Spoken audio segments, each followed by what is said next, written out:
Muscle physiology.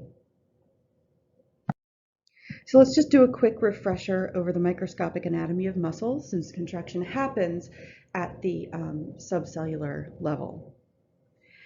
A series of myofilaments, which are like those protein strands that are part of contraction, make up the organelle.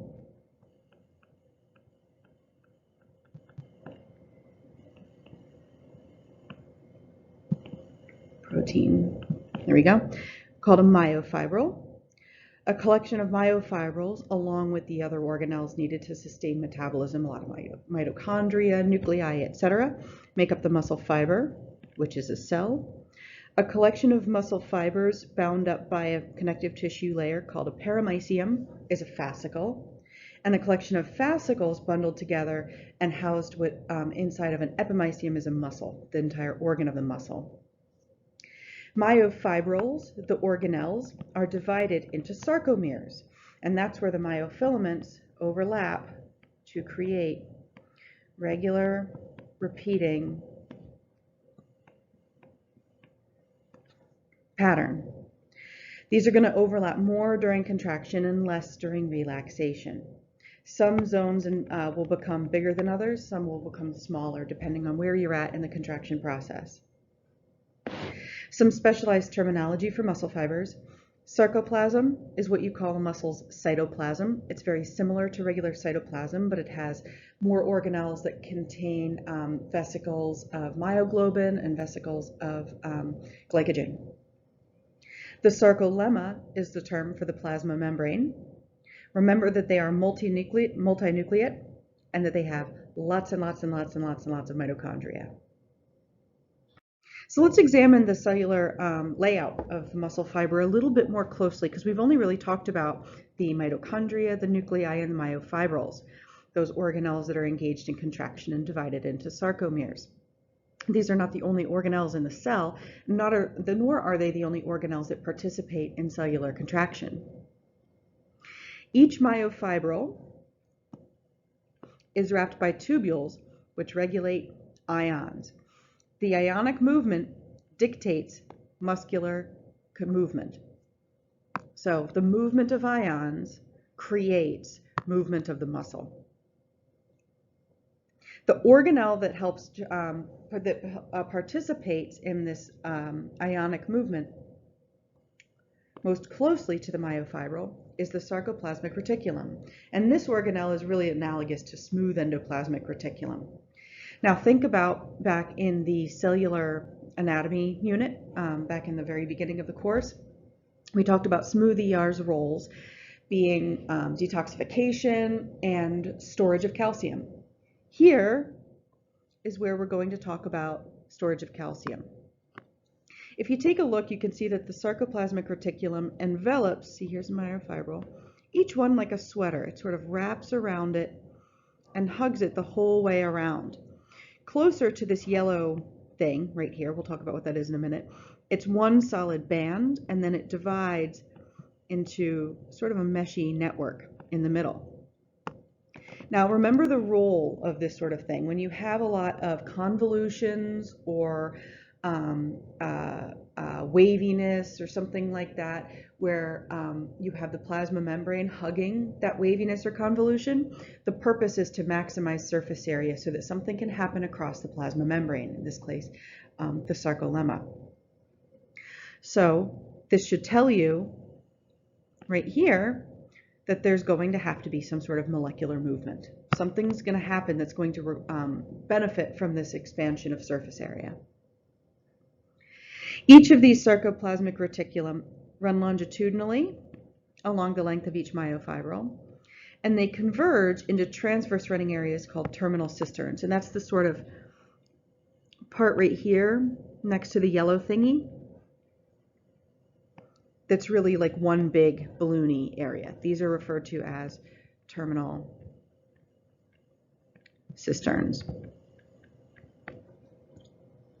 T-tubules run transversely between terminal cisterns. Those are your yellow guys. Really, what they are is an invagination of the sarcolemma. So look here, over here you can see this nicely. You have these pores on the outside, and over here you can see that this opening to the pore comes in and travels here. All of this is really just plasma membrane. It's kind of cool that the whole inside of this muscle cell is going to be filled around each of these myofibrils with this huge wavy convoluted sarcoplasmic reticulum, and every myofibril is going to come into contact in some form or fashion with the plasma membrane, even the ones that are really deep inside. The lumen, so you see how there's those pores on the outside? The lumen, the hollow opening inside of there, is extracellular space. So if I asked you, for example, what's on the inside of that part right there, that T-tubule, you could say that's extracellular space. Even though it dives deep inside of the cell, it's continuous with the outside of the cell, so it's considered extracellular. This convolution also helps maximize the surface area for action potential activity, for ionic movement to generate transfer of information. And this also enables action potentials, sort of like electric zaps that are going to do stuff, to activate even deeply housed myofibrils. So this guy right here, even though he's nestled deep within the muscle fiber, he's still coming into contact with something that's basically external cell and this ion carrying organelle right here. It doesn't matter whether you're close to the outside or the inside, you should be able to function just the same. The term for two terminal cisterns and one T-tubule, each one of those, here, here, and here, is the triad. We refer to that as triad. So back in the beginning of this unit, we talked about how neurons are going to stimulate muscle fibers to contract, skeletal muscle fibers to contract. Cardiac muscle cells can be stimulated by the nervous system, but they also have their own intrinsic rhythm. Your smooth muscle cells can be stimulated by your nervous system, but they also have their own inherent abilities as well. Skeletal muscle fibers are not totally involuntary. They're capable of voluntary stimulation. Therefore, they have to be stimulated by the nervous system in order to contract. If they had any autonomy whatsoever, you would have these involuntary twitches all the time, fairly substantial ones, and that's not going to be super productive. If nothing else, it would be a waste of energy. So at some point in this process, we have to get a signal from a nerve, a neuron, a nerve ending, to communicate with the muscle fiber that's going to contract. These motor neurons are from somatic nerves. Somatic refers to body.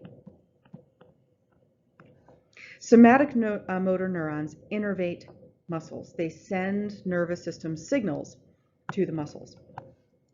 Now pay close attention to the stuff involved in this part, in the physiology and the excitation-contraction coupling, because it's going to play heavily when you start to learn about the nervous system. There's going to be very, very, very similar activity going on in the nervous system as you see here with the muscles. And indeed, a lot of what we're going to talk about with the nervous system physiology is just going to supplement what you already know here if you learned it really well here. So your motor neurons, the bodies of them anyway, reside in the brain and spinal cord, and then they have these long axons, so long tails that reach out to the muscle that the nerve serves. So you think of a neuron as having this sort of star shape to it, and then a long tail, and then it has this sort of cat o' nine tails thing at the end of it. This part is in the central nervous system, and the rest of it is in the peripheral nervous system. And the ends contract with the muscle. And individual endings will interact with individual muscle fibers. The end of the axon branches out, like I showed you, to communicate with multiple places along a single muscle fiber, and that collectively is called the motor end plate. Each axon end only touches one fiber.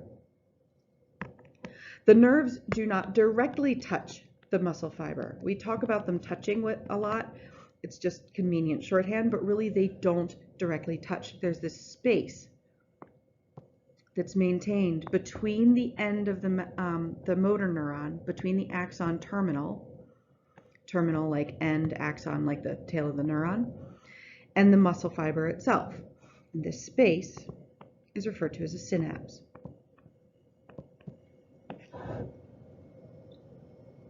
This space enables movement and binding of neurotransmitters.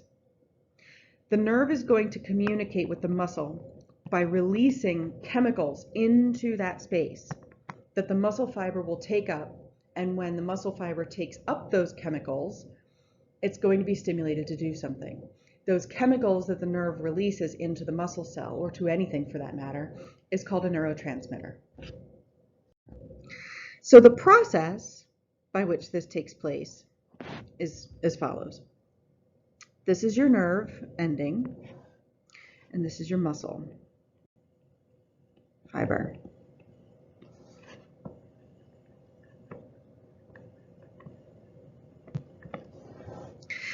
The nerve ending is going to receive an action potential from the axon that was originated in the central nervous system. For now, we're not going to talk about the mechanics of an action potential. We'll talk about that with the nervous system. But for now, understand that an action potential is an electrical stimulus. So it's a zap. It's an electric zap that rushes down the length of the axon and ends up in the axon terminal. That's the ending here of that axon, that bulbous end that's going to synapse with the muscle fiber. When that electrical zap gets far enough down, it's going to stimulate calcium channels to open and close in one direction down the axon. This is going to allow calcium to rush in. Calcium is housed extracellularly to the axon terminal and extracellularly to the motor neuron. Remember what things exist in the extracellular space. So the zap comes down the length of the neuron and it opens up these calcium channels and allows calcium to rush in. When calcium rushes in, that tells the end of the nerve here, the axon terminal, to bundle up its neurotransmitters. It's just a signal. We're going to think of it as just a signal that when it shows up, when lots of calcium rushes in, it'll say, bundle up whatever neurotransmitter you have. And it makes those bubbles. Those bubbles are vesicles, right? They're going to just be bound in a regular old plasma membrane. So these vesicles, which are filled with neurotransmitter, in this case, when you have motor neurons interacting with muscle fibers, the neurotransmitter is acetylcholine, ACH for short. When the axon terminal bundles up that ACH, it's going to exocytose the vesicles. So the vesicle is going to make contact with the plasma membrane.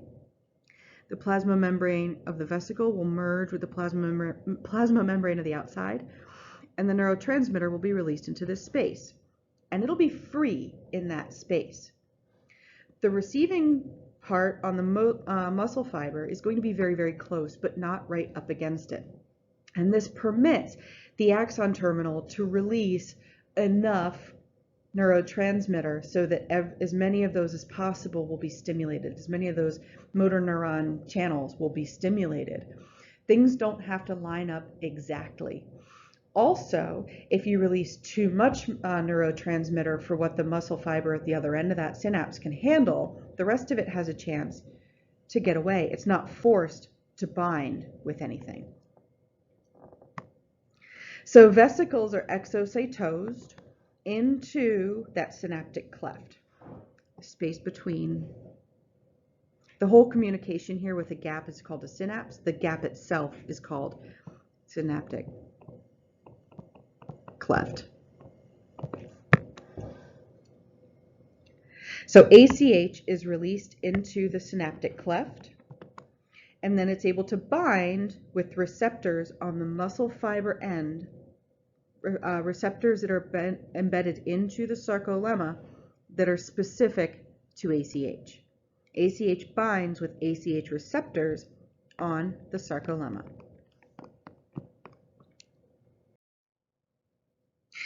Now, something that all cells do to some extent, and muscles or cells that need to be stimulated really do, like nerves, muscles, is they spend some of their energy maintaining a gradient of certain ions.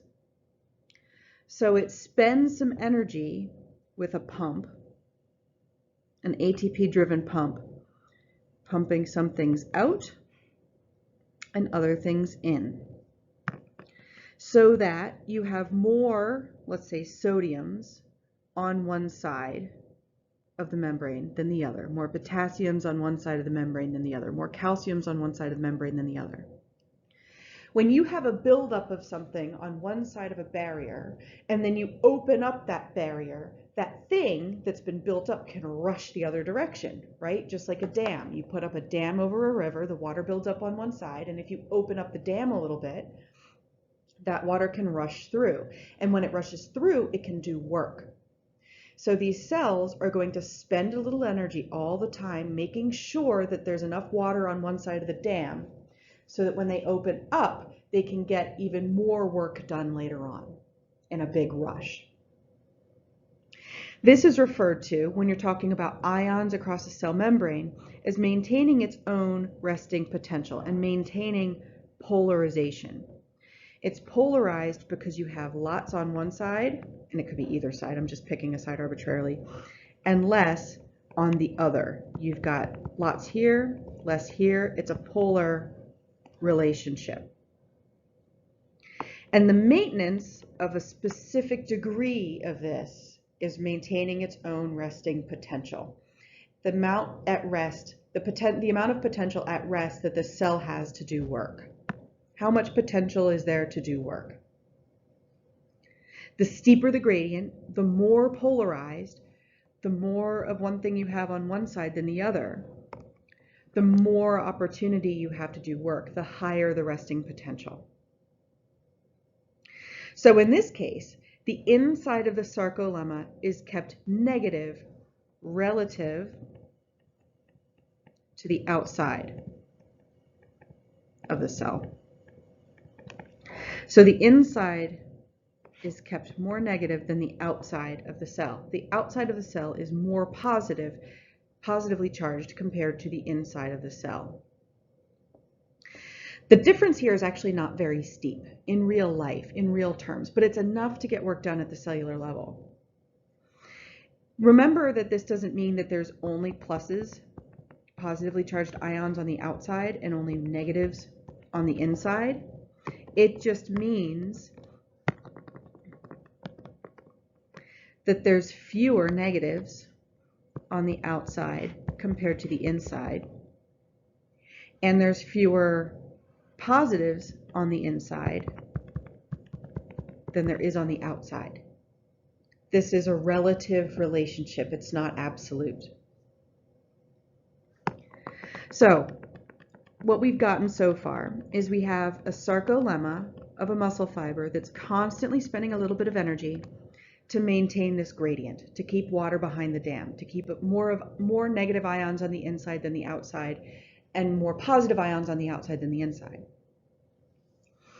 An electrical zap, an action potential, fires down the axon of the nerve, reaches the axon terminal, opens calcium channel so that calcium can rush in. When calcium rushes in, that's the signal for the axon terminal to bundle up its ACH, its neurotransmitter. Those vesicles are exocytosed. The plasma membrane of the vesicle merges with the plasma membrane of the axon terminal, and the contents are released. The ACH in the synaptic cleft is then able to bind with ACH-specific receptors on the sarcolemma. When that happens, Sodium is let in and potassium is let out. ACH binds to one of these channels. When it binds, it opens the channel and lets sodium in and potassium out. More sodium rushes in than potassium rushes out. And this relationship, where you used to have a really positive outside than an inside, is not steep anymore. You just brought a bunch of positive things, see Na+, into the cell, and only a couple positive things, and something that's less like strongly positive, out of the cell. So now, before you were keeping the inside negative, you let a bunch of stuff in that's positive, so it's a lot less negative now. It has, relative to the outside of the cell, it has depolarized. It has depolarized.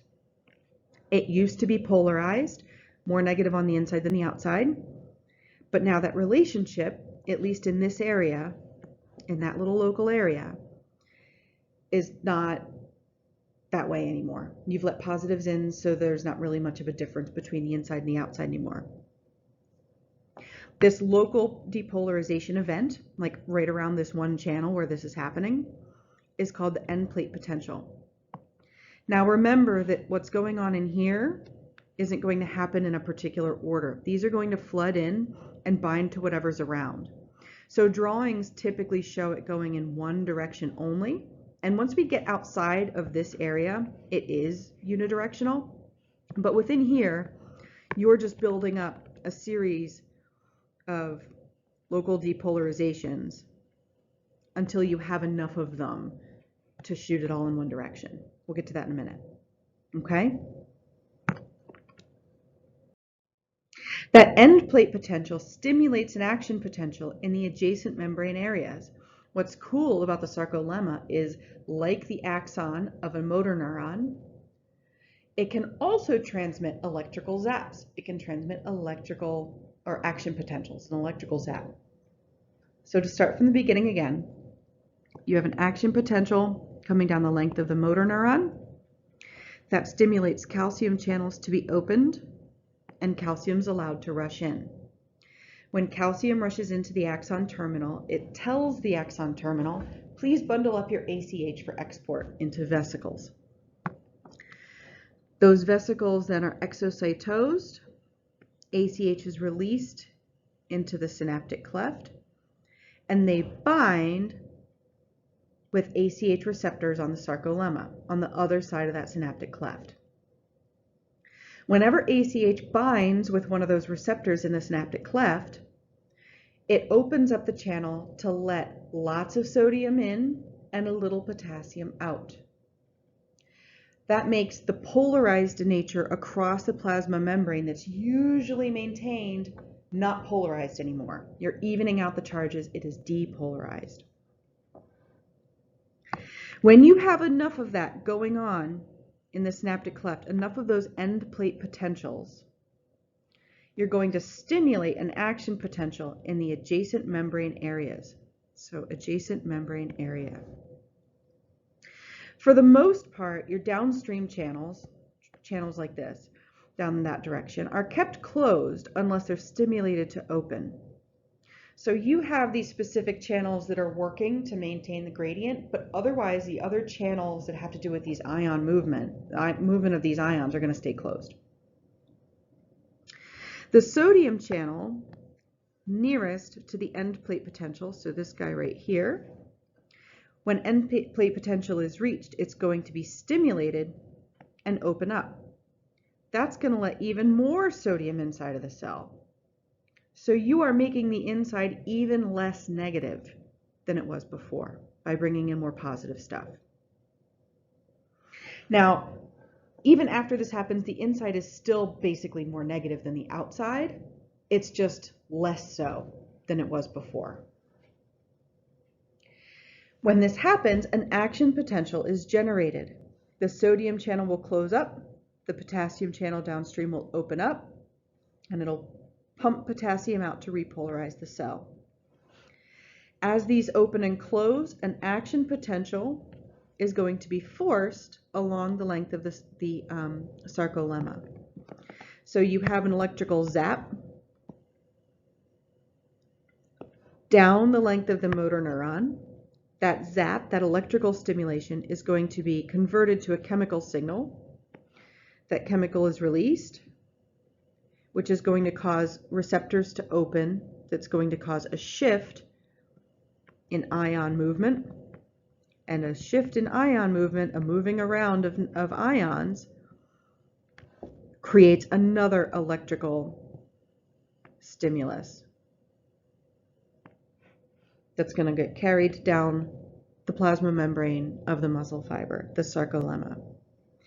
The action potential is unidirectional, so once it starts going in one direction away from the synaptic cleft, it continues to go away from the synaptic cleft. Now, once you have along the membrane an area that has depolarized, you're going to send it to the next set of channels for depolarization, and send it to the next for depolarization, and send it to the next for depolarization. It can't go the other way, because whenever you send an electrical signal to this one, that action potential to the next set of channels, these channels will basically close up, and they will not allow anything to happen there that's going to further depolarize the cell. So even though the energy, strictly speaking, ought to radiate out in all directions, because this is closed up upstream, it's forced to continue downstream. The part of this motor neuron, those channels that are basically closed up to having any more ionic movement that would depolarize the cell, is called, it's said to be repolarizing. You need to have ions get back to their original area before a new action potential can happen. You've created your electrical zap down the length of the plasma membrane. Once it starts, it can't stop. You keep it from reversing by putting channels behind that action potential, where the action potential is already rushed through, into a closed state towards more depolarization. And in fact, they're going to start working to put the ions back where they started. That way, the motor neuron can fire again, the muscle fiber can conduct a signal again. This signal, as it's zapping down the length of the sarcolemma, is what's going to ultimately cause your muscle to contract. And we'll talk about that specific process here soon. But this electrical signal that's going to get converted to a chemical signal that'll be converted to a unidirectional electrical signal again in the muscle fiber is important to getting contraction, the proper ions to move later on to stimulate contraction. The relationship and the order in which these things happen is really important.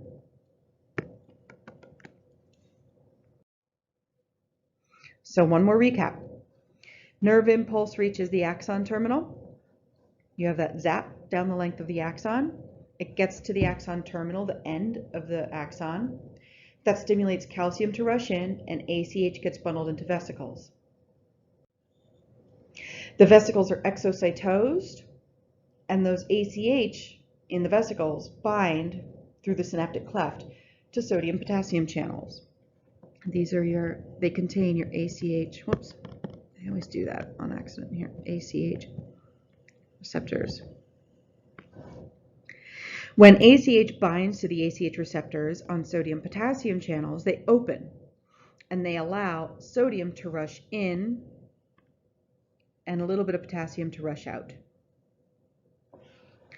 Sodium rushing in causes a depolarization event. There used to be lots of sodiums and lots of positive stuff on the outside, and then a bunch of them rush in.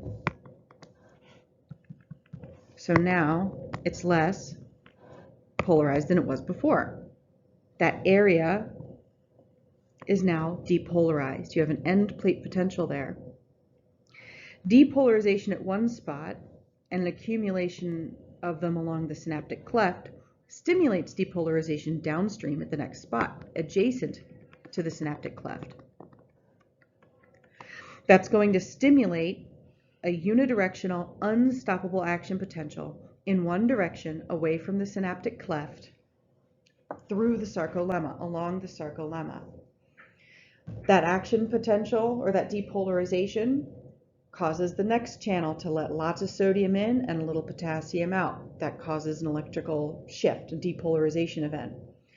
That shift is going to stimulate the next set of channels to do the same thing.